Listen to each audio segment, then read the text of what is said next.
is my buddy Scott. For this video, we're gonna call him Scott Rod. It's obvious as to why. Tell us what you got here, dude.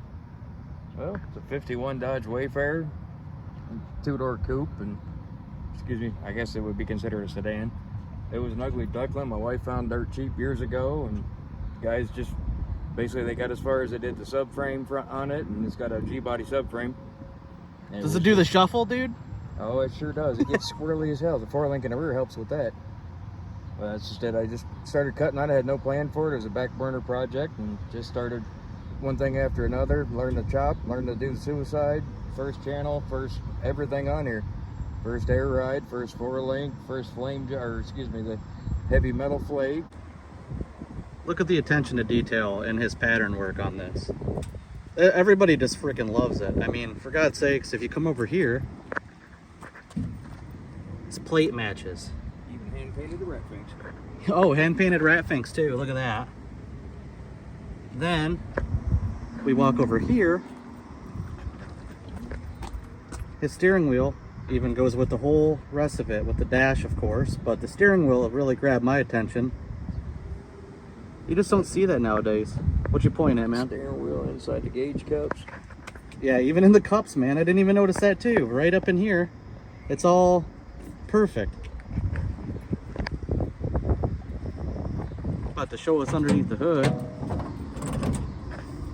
Look, even the firewall, for God's sakes, right? So this car, obviously, it's won quite a few trophies this year, and you can see why, because of the attention to detail. The flames, even back here too. Wow. So tell us what you did underneath the hood here, man. Oh, the firewall's handmade. All floors, front to back, are handmade. Made the fender wells, all the extra apron. I didn't like the way the core support was just one little piece of stamped steel. So this is actually one piece on each side. Just a whole lot of shrinking, stretching, English wheel, and fighting and cussing to get that in there. Just kind of everything just morphed into it just to make everything fit and look cool. So this is my first episode of Tommy Gunn's Hot Rod Adventures in a while. I told you that before we started filming. Welcome aboard.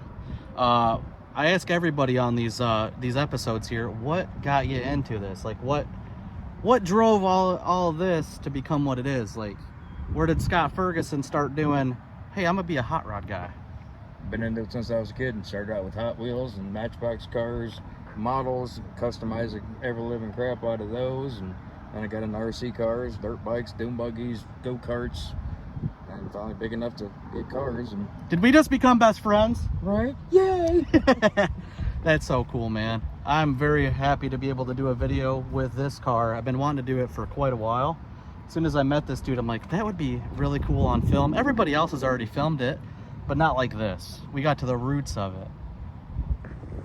So the 61 caddy taillights I picked up at a swap meet years ago. I channeled it 5.5 inches. It's still set kind of goofy, so bumper to bumper, I shaved off the lower 4 inches of the entire car, eliminating the rocker panel, so now it sits flat on the ground. Had nowhere else to bring the exhaust out, so I welded the bumperettes and poked the exhaust through there.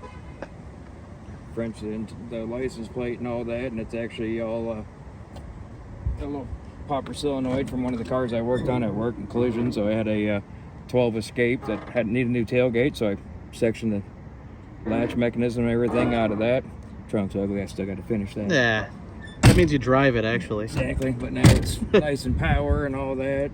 Yeah, because we were talking, I mean, you just came back from a long haul with it. I guarantee you probably put thousands of miles on this car, but other people are afraid to drive there, so yeah, that's cool that you actually get enjoyment out of it. Frankenmuth show was a 100-mile trip, and then whatever we drove around cruising and everything there for the weekend, and 100 miles back. And when I finished, this paint job was about 6 months old. I finished it for Autorama.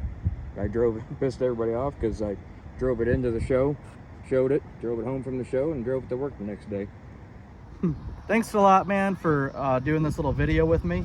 It's been a while since I've done one in this style. Usually the hair's hanging out, but we wanted to do it au naturel.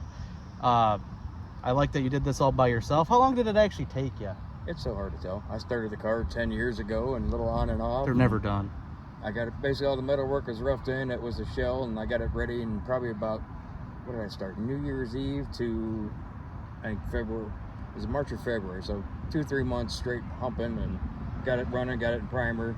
The next go around, it was about a month and a half for the first paint job, and I didn't like that. It was another month, and that's where this paint job came from.